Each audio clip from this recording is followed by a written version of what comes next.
Skin care പ്രൊഡക്റ്റുകൾ സ്ഥിരമായി ഉപയോഗിക്കുന്നവർ അറിഞ്ഞിരിക്കേണ്ടതും ശ്രദ്ധിക്കേണ്ടതുമായ 6 ടോക്സിക് ഇൻഗ്രീഡിയൻസ് ഏതൊക്കെയാണ്? ഈ സ്കിൻ കെയർ പ്രൊഡക്റ്റുകൾ വാങ്ങുമ്പോൾ നിങ്ങൾ ആരെങ്കിലും ഇൻഗ്രീഡിയൻസ് നോക്കാറുണ്ടോ?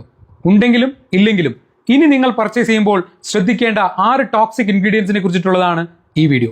ഈ പറയുന്ന ഇൻഗ്രീഡിയൻസ് നിങ്ങൾക്ക് ബൈഹാർട്ട് ചെയ്യാൻ ബുദ്ധിമുട്ടാണെങ്കിൽ വീഡിയോ ഒന്ന് സേവ് ചെയ്ത് വെക്കാം. ഒന്നാമത്തേത് ഓക്സിബെൻസോൺ. സൺസ്ക്രീനുകളിലും SPF മേക്കപ്പ് പ്രൊഡക്റ്റുകളിലും കൂടുതലായി കാണപ്പെടുന്ന ഇൻഗ്രീഡിയൻസ് ആണ് ഓക്സിബെൻസോൺ. ഇത് നമ്മുടെ ഹോർമോൺ സന്തുലിതാവസ്ഥയെ തകരാറിലാക്കുന്ന ഒന്നാണ്. രണ്ടാമത്തേത് ട്രൈക്ലോസാൻ. തൈറോയ്ഡ് ഹോർമോണുകളെ തടസ്സപ്പെടുത്തുകയും എൻഡോക്രൈൻ സിസ്റ്റത്തെ തകരാറിലാക്കുകയും ചെയ്യുന്ന കെമിക്കൽ കോമ്പൗണ്ട് ആണ് ട്രൈക്ലോസാൻ. മൂന്നാമത്തേത് സിന്തറ്റിക് ഫ്രീഗ്രൻസസ്. ഇവയിൽ ടോക്സിക് തിലറ്റ്സുകളും മറഞ്ഞിരിക്കുന്ന ഹിഡൻ കെമിക്കൽസും അടങ്ങിയിരിക്കുന്നു.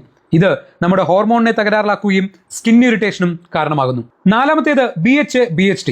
ഇത് ഹോർമോണുകളെ തടസ്സപ്പെടുത്തുകയും കാലക്രമേണ കരളിനെ ബാധിക്കുകയും ചെയ്യുന്ന ഒരു ടോക്സിക് പ്രിസർവേറ്റീവ്സ് ആണ് BHA BHT. അഞ്ചാമത്തേത് SLS, സോഡിയം ലോറേറ്റ് സൾഫേറ്റ്. ഇത് ഒരു ക്ലീനിങ് ആൻഡ് ഫോമിംഗ് ഏജന്റ് ആണ്. കണ്ണിനും സ്കിന്നിനും ഒരുപോലെ തന്നെ ഇറിറ്റേഷന് കാരണമാകുന്ന ഒരു ഇൻഗ്രീഡിയൻസ് ആണ് SLS. SLS ഒരു ക്ലീനിങ് ഏജന്റ് ആയതുകൊണ്ട് തന്നെ ഇത് ഡിറ്റർജന്റുകളിലും ഫേസ് വാഷുകളിലും ഈവൻ ടൂത്ത് പേസ്റ്റുകളിലും SLS ഉണ്ട്. പക്ഷേ ഇതെല്ലാം ഉപയോഗിച്ച് ഉടനെ വാഷ് ചെയ്യുന്നത് കൊണ്ട് നിരന്തരമായി സ്കിന്നുമായി സമ്പർക്കമില്ല.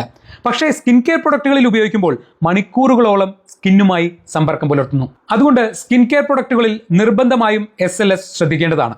ആറാമത് ഡൈമെത്തിക്കോൺ ആണ്. ഈ ഇൻഗ്രീഡിയന്റ് സ്കിൻ കെയർ പ്രൊഡക്റ്റുകളിൽ ചേർക്കുന്നത് സ്മൂത്തിയും സിൽക്കിയും ഫിനിഷിങ്ങിനും വേണ്ടിയാണ്. ഇത് നമ്മുടെ സ്കിന്നിലെ സുഷിരങ്ങളെ അടയ്ക്കുകയും സ്കിന്നിന്റെ ശരിയായ ശ്വസനത്തെ തടയുകയും ചെയ്യുന്നു.